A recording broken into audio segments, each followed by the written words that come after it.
Welcome to the Explainer. So, have you ever been blocked by a network restriction or just wanted way more control over your internet privacy?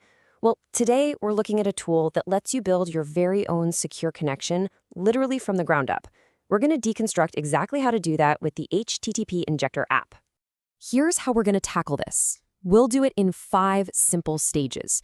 First, we'll get to know our tool. Then we'll pick the basic shape of our digital key, craft its unique teeth, find the perfect lock, and finally, turn that key to get our connection going. Okay, first things first. Before we can even think about building anything, we really need to get our heads around our main tool and figure out what it's actually doing behind the scenes. Right, so what's the magic here? How does this app manage to get you online, especially when your normal connection just isn't cutting it? What's really happening under the hood?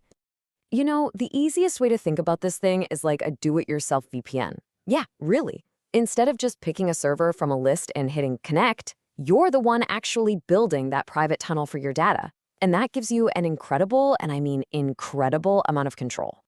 All right, on to our first big decision. We have to choose the blueprint for our connection.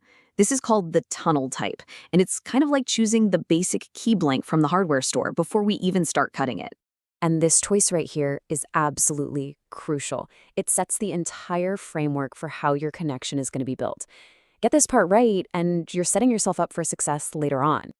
So the app gives you a bunch of options to choose from, but the source material really points to SSH, that stands for Secure Shell, as the most popular and versatile one.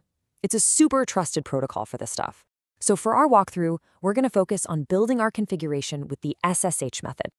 And now we get to the really intricate part of the whole process, creating a custom payload.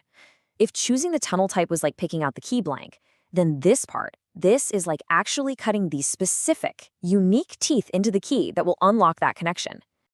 We're just going to follow these steps exactly. Now, we're choosing the GET method for a very specific reason. As the source explains, its whole job is to request information from a server. In our case, that's the data packages we need to get online. Okay, that initial setup is important for sure, but these next 3 header options, they are absolutely critical. I'm serious. Getting these right is what makes the difference between a connection that's constantly dropping out and one that's rock solid. Let's break down how these 3 work together because it's pretty clever. The user agent is basically your device's ID card. It just tells the server, hey, this is who I am. Then you've got online host and keep alive. And these 2 act like this powerful safety net. They basically tell the app to fight to keep you connected, no matter what, even if the server has a little hiccup. So our custom key is now perfectly crafted. It's time to find the right lock for it to open. And that means choosing a fast, reliable server to connect to. Latency. It's just a technical term for delay or lag. It's the time it takes for data to start moving after you sent the command. And for really snappy connection, you want that delay to be as short as humanly possible. And this is where the app makes things super simple. It's got this brilliant color coding system.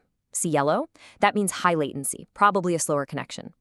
You always want to aim for the servers marked in bright green. That's your ticket to the best performance. All right, everything is in place. We've got our custom cut key, and we've found our lock. It's time for that final step, turning the key and actually establishing the connection. Now, this is something you're probably going to run into. You hit start and you immediately see a bunch of error messages pop up in the log. It's so easy to think you messed the whole thing up, but that's not necessarily what's happening.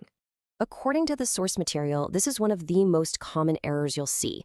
And all that really means is that the initial handshake, the first introduction between your device and the server, it just failed on the first try. That's it.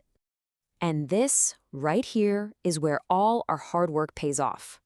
Remember those settings we chose earlier, like online host and keep alive? Well, thanks to them, the app doesn't just give up. It immediately starts trying to connect again, all on its own. This built-in persistence is really the secret sauce.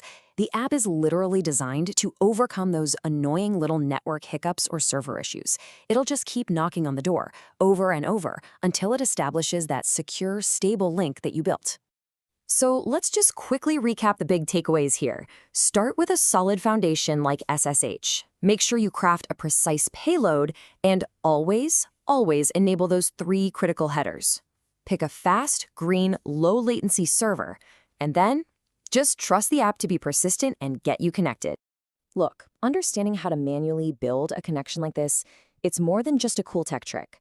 It gives you a really powerful level of control and flexibility over how you access the digital world, whether you need that for privacy or just getting around some annoying restrictions. You've just built a key. The only question left is,